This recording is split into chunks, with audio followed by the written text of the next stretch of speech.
Assalamualaikum warahmatullahi wabarakatuh. Hello guys, in this video I will explain about the analysis of feminism and patriarchy through short story. The answer is no by Naguib Mahfouz. No need to take long, so here we go.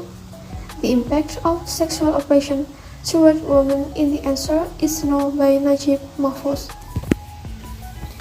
Naguib Mahfouz was born on December 11, 1911 in Cairo, Egypt, and died on August 30, 2006 in Cairo. He is an Egyptian novelist and screenwriter who was the first Arabic writer to be awarded the Nobel Prize for Literature in 1988. Mahfouz's literary works bring valuable perspective on the ancient Egyptian monarchy, British colonialism, and modern Egypt. Some of his best-known novels talk about social issues like as women's rights and political prisoners. The summary of The Answer is No.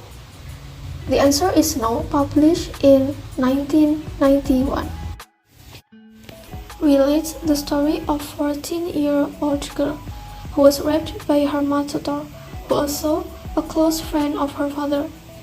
When the woman is an adult and has become a teacher, she is afraid of marrying, especially when Badran, her tutor, approaches her and expresses his desire to marry her. But the woman angrily refused. And now we will talk about feminism. Feminists around the world oppose patriarchal power relations between men and women, both in the realm of sexuality and into. In this aspect, patriarchy believes in binary opposition. The next is about Egypt culture, especially patriarchy. In Egypt, Egyptian women are submissive to men and their position is limited to the domestic place, such as getting married, having children, and being responsible for household responsibilities due to the country's strong traditions and status as an Islamic state. Egypt has a strong patriarchal feel to it, both structurally and in respect of community culture, with women still being seen as a second-class citizens in many areas. These include structure and gender oppression concept, which develop that oppressions come from the fact that certain people benefit directly from the act of controlling, exploiting, subjecting, and oppressing others.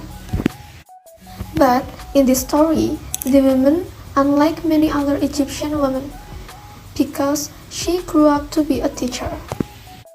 The patriarchal system generates a power relationship between oppressors and oppressed women through binary opposition. There is no difference between sexual abuse and oppression in feminism. The patriarchal powers promised to marry the female protagonist can be considered legitimate. That is, can say it supports or affirms a belief or ideology whose physical manifestation is oppression. The oppression itself divided into two. The one, physical oppression, and the second is psychological oppression. When her tutor raped the girl when she was 14 years old, it's called physical oppression, because there is a physical power greater than Badran's as an adult male and tutor, so enabling him to rape and control the girl who is less than 14 years old and has a weaker powers than he has.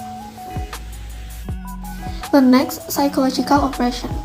When Badran raped the girl, he not only physically oppressed her, but also psychologically oppressed her. Suppresses a girl's innocence when she doesn't understand what love, marriage, and respect, and she has not knew out how to behave yet. So when the woman reaches adulthood and realizes what happened to her in the past, she knows that she was physically and psychologically weak at the time, and she became a sexual victim. As a result, when Badran proposed marriage, there was nothing but hatred. Marriage gave her the feeling of being in authority of the man who had raped her. The decision she decides not to marry based on the woman's freedom from the experience that happened. She felt she wasn't in the greatest shape, which means she doesn't feel perfect anymore. Like the quote from the story, she has lost her mentality. The presence of Bertrand, who later became the principal of the school, created a psychological effect on the woman. The impact of the woman's sexual oppression can be felt till she is adult, due to the fact that they haven't seen each other in a long time, as shown by the fact that when they met at school, the woman did not look Bertrand in the eyes.